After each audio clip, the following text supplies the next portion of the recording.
Hello dears, चलिए बात करने वाले सब्जेक्ट जो हमारा मैथ यहाँ पर देख सकते हैं बिल्कुल ध्यान से। और हम पढ़ने वाले क्या है, क्लास 10 के बारे में। चलिए हम देख लेते हैं, जो कि हमने प्रश्नावली स्टार्ट हो चुका है 2B। जैसा कि आप लोग को पता है, एक लेसन समाप्त हो चुका है, यहाँ पर दूसरा लेसन स्टार्ट हुआ है, जो कि उसमें भी 9 सवालें हल करवा दी गई हैं। चलिए आते हैं आशीष ट्यूटर 247 न्यू वीडियो में आप सभी लोग का स्वागत करता है यहाँ पर। चलिए हम देख लेते हैं 10वां सवाल में, जो कि हमने फर्स्ट सवाल हल करवाया था इसमें। और आते हैं जब सेकेंड सवाल हल करवाने, उसमें भी देख लेते हैं यहाँ पर दिया किसका किसका मान है वो भी जान लेते हैं। जैसा कि व्हाइट बोर्ड आ चुका है आपके स्टूडियो में, चलिए यहाँ पर जान लेते हैं। चलिए यहाँ पर देख लेते हैं सेकेंड सवाल क्या होता है। यहाँ पर पूछ रहा है, यदि एक द्विघात बहुपद ज्ञात कीजिए जिसके शून्य के योग तथा गुणनफल क्रमशः दी हुई संख्या है। मतलब शून्य जो दिया हुआ है हमारा, उसको हम करा शून्य न निकाल कर उनकी संख्या बताइए, बहुपद के रूप में बताइए। हम चलिए उसको भी जान लेते हैं बिल्कुल ध्यान से। सेकेंड सवाल क्या दिया, कर्डिम 2 और कामा लगा कर दिया 1/3। जैसा कि आप लोग को पता है, अल्फा प्लस बीटा का मान दिया हुआ, अल्फा इंटू बीटा का मान दिया हुआ है। यहाँ पर सॉरी दोस्त, यहाँ पर एक मिस्टेक हो गया है। चलिए देख लेंगे यहाँ पर, जैसा कि यहाँ पर इंटू रहेगा, इंटू का मतलब समझते ही यहाँ गुणा चिन्ह होता है यहाँ पर। चलिए कोई दिक्कत वाली बात नहीं, आते हैं जब हम सवाल पे हर सवाल कैसे हल होगा वो जान लेते हैं हम। अल्फा प्लस बीटा बराबर क्या होता है, कड़ी में 2, अगर बटे में अगर हम कह दे 4 प्लस 1/2, अगर हम कह दे इसके बटे नहीं तो इसके बटे हम 1 लगा सकते हैं। बिल्कुल ध्यान से समझ सकते हैं। आई होप आपको बहुत अच्छे समझ में आ रहा होगा। चलिए आगे बढ़ते हैं, जो कि उसी प्रकार से हमने 1 लगा लिया है। अल्फा प्लस बीटा बराबर क्या होता है, कड़ीम 2/a। ये भी बटे में है, उसके भी बटे में लगा लिया है। अल्फा इंटू बीटा बराबर क्या होता है, 1/3। जैसा कि हमने तुलना कर लिया है ax² प्लस bx प्लस का c, यहाँ पर देख सकते हैं कि ax² plus bx plus c, ये जो हमारा c का मान निकला हो 1 निकला, और b का जो a का मान निकला हो 3 निकला। अभी हमें b का मान निकालना है, जैसा कि आप लोग को पता है। यहाँ पर चलिए देख लेते हैं क्या आता है। जब हम इसका गुणा करवाएंगे, अगर हम कहते हैं अल्फा प्लस बीटा बराबर -b अपन, अगर कहते इसको हिंदी में कैसे फार्मूला को लिखेंगे, चलिए हम यहाँ पर देख लेते हैं। शून्यकों का योग बराबर क्या होता है, -b/a। अगर हम कह दें शून्य को का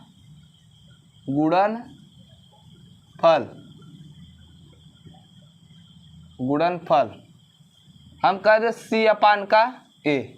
देखिए हिंदी में फार्मूला ये भी होता है। अगर हम कह दें इसको शॉर्ट फॉर्म में कैसे लिखना है, तो अल्फा प्लस बीटा बराबर लिख देंगे।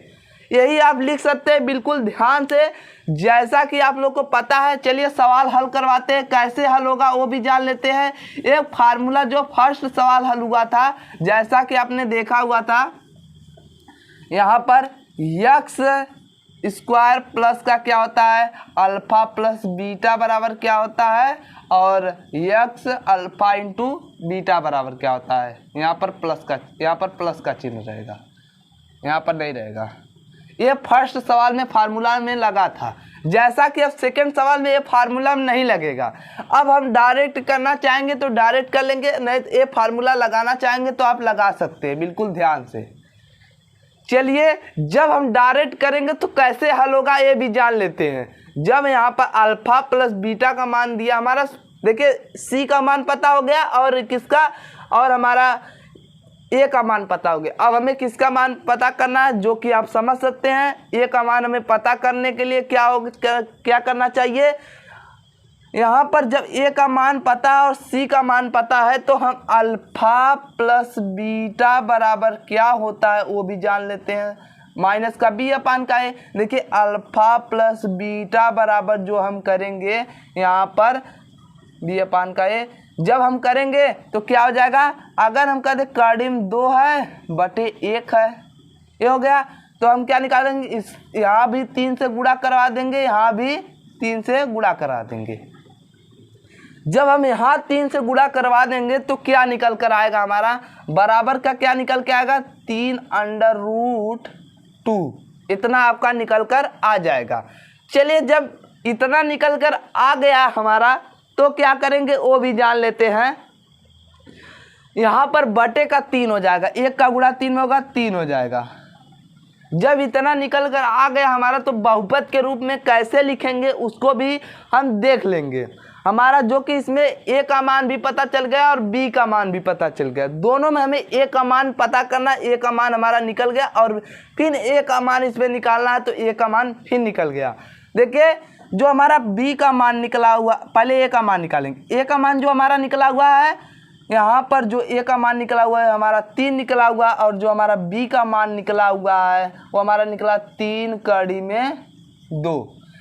ए बी हमारा कहाँ से निकल रहा है वो भी बता देते। चलिए alpha plus beta minus B upon का है, देख लीजिए अल्फा प्लस बीटा बराबर, जब हमें यहाँ पर 2√1 हो गया तो गुणे का हमने चिन्ह लगा दिया। देखिए जो हमारा b है वो हमारा √2 है तो यहाँ पर √2 लिख दिया। जब हम यहाँ पर b का मान ऐसे निकल गया, a का मान यहाँ पर 1 का गुणा करा दिए तो a का मान 3 निकल आया।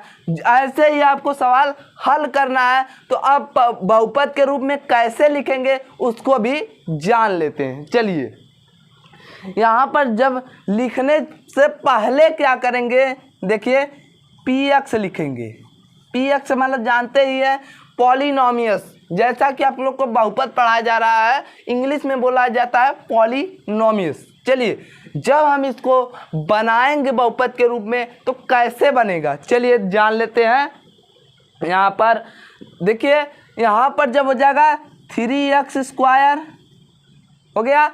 अब क्या करेंगे, प्लस लगेगा कि माइनस लगेगा, यही आपको प्रॉब्लम होगा। तो आप क्या करेंगे वहाँ पर जाकर, चलिए हम बता देते हैं कहाँ पर माइनस लगेगा और कहाँ पर प्लस लगेगा। देखिए यहाँ पर फार्मूले माइनस है तो यहाँ पर भी माइनस लग जाएगा। तो हम यहाँ पर क्या लिख देंगे, -3/2, इतना हो गया।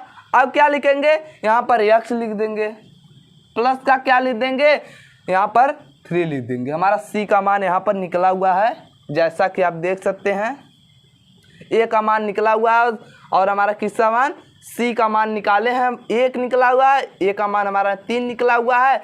आई होप आप समझ गए होंगे। तब तक के लिए जय हिंद, वंदे मातरम। आई होप आपको बहुत अच्छा लगा होगा व्हाइट बोर्ड पे। अगर नहीं अच्छा लगा होगा तो भी कमेंट करके बताइएगा। चलिए तब तक के लिए वंदे मातरम।